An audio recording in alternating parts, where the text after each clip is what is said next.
La maladie d'enfanter, c'est quelque chose de redoutable. Un couple sur 6 en France a besoin d'une aide médicale pour faire un enfant. Donc c'est un vrai problème de santé publique.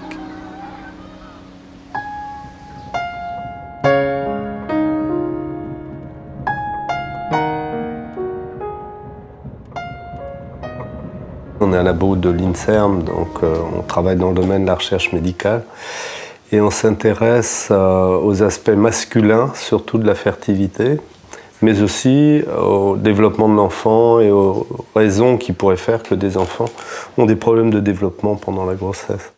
Et on travaille avec des systèmes d'enquête, c'est-à-dire qu'on interroge les gens pour essayer de comprendre quelle est la fréquence des problèmes de fertilité dans la population, pour essayer d'en comprendre les causes, et éventuellement, si c'est possible, pour trouver des moyens pour aider les médecins à trouver des solutions qui puissent convenir pour les personnes qui sont concernées par ces difficultés-là. Donc la première question que nous nous posons au laboratoire, là, c'est comment sont fabriqués les spermatozoïdes. Ça reste un mystère.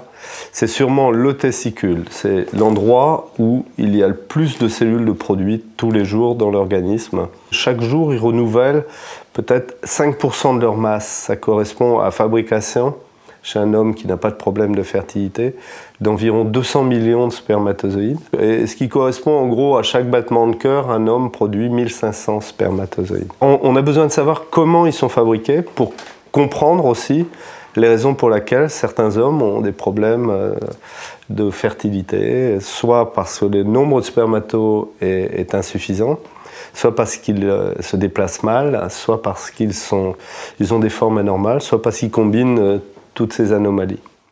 Alors ce qui a été mesuré, là, ici, sur ce graphique, c'est la concentration spermatique dans les années 1935, où les premières données existent.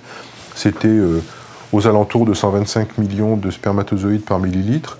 Et puis, dans les années récentes, on en est plutôt à 60 ou 70 millions. Donc c'est vraiment une diminution importante. On a fabriqué en quelque sorte des dictionnaires d'alphabets de l'activité génomique. Ça n'avait jamais été fait chez les humains. Le soubassement des futures études aujourd'hui, c'est déjà d'avoir ce répertoire absolument total de ce que font les gènes dans les cellules germinales humaines pour pouvoir après comprendre sur des hommes qui ont des spermatogénèses qui démarrent et qui s'arrêtent, on ne sait pas pourquoi, eh bien, en comparant les gènes normaux et puis la signature, je dirais, de ces gènes anormale, en faisant la soustraction des deux, on espère pouvoir identifier un certain nombre de gènes qui sont responsables du blocage à la fabrication des spermatozoïdes.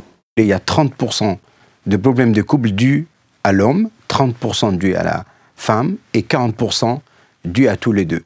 C'est une vraie difficulté, la mesure de la fertilité chez la femme en tant que personne, essentiellement parce que la contraception est très répandue maintenant dans les pays où ce genre de mesures pourrait être fait. Comme c'est une contraception hormonale, ça perturbe le cycle hormonal de la femme et on n'a pas beaucoup de mesures qui permettent de voir une évolution au niveau de population.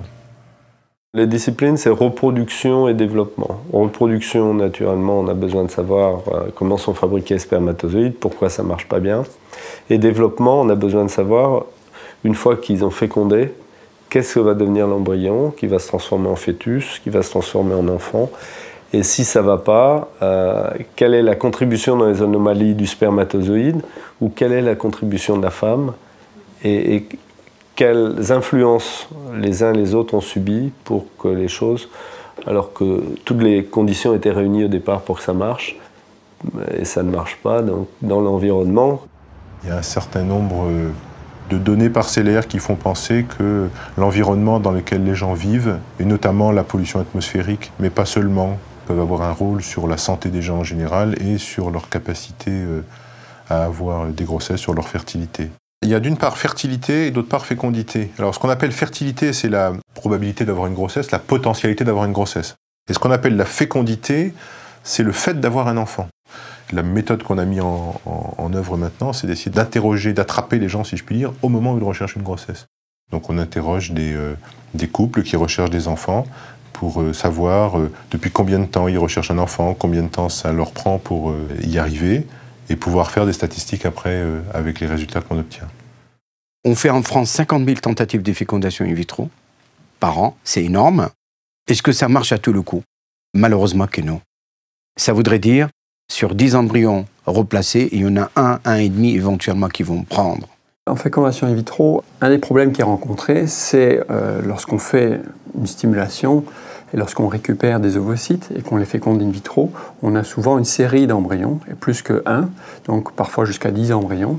Et le problème qui se pose, c'est quel va être le bon candidat à réimplanter dans l'utérus. Non seulement le taux de succès est faible, mais il y a un inconvénient majeur, ça s'appelle le taux de grossesse multiple. Le taux de grossesse gémellaire dans la population générale, les gens qui font un bébé à la maison, c'est de l'ordre de 1%. En fécondation in vitro, de l'ordre 20 voire 25%. Un autre aspect de recherche, c'est analyser vraiment les ovules, parce qu'aujourd'hui, c'est encore une cellule très rare, il y en a très peu dans l'organisme, donc c'est une cellule qui a été très peu étudiée. Si on l'analyse elle-même, la cellule, on va détruire l'ovule. Donc on peut juste la regarder sous le microscope, ou bien, c'est ça l'idée, d'aller regarder, analyser par puce à ADN, les cellules qui sont autour de l'ovule. Parce que celles-là, on peut les prendre, on peut les analyser en les détruisant, sans altérer l'ovule. 2 ovules qui ont le même aspect sous le microscope ne sont pas forcément égaux et donc ne vont pas donner des embryons qui auront la même possibilité de réimplantation. Et c'est là où la stratégie qu'on développe avec Samir Hamama, qui est d'analyser les cellules qui entourent l'ovule pour essayer de voir si on arrive à repérer dans ces cellules qui entourent l'ovule des marqueurs de maturation qui sont le reflet de l'ovule, pourrait nous aider à bien choisir l'ovule ou l'embryon issu de l'ovule pour la réimplantation. Et on est à la recherche, si vous voulez, des gènes qui sont impliqués dans ces processus de développement embryonnaire préimplantatoire. In fine, on voudrait obtenir des biomarqueurs objectifs qui nous permettent de reconnaître, d'identifier le ou les embryons les plus aptes à s'implanter dans l'utérus. Notre but, c'est que vous soyez enceinte. Donc c'est toute une équipe pluridisciplinaire pour vous et autour de vous. C'est une prise en charge personnalisée. On part d'une situation complètement désespérée pour ramener ces couples-là et les aider, les accompagner pour réaliser leur projet parental. Et ça, c'est de bonheur.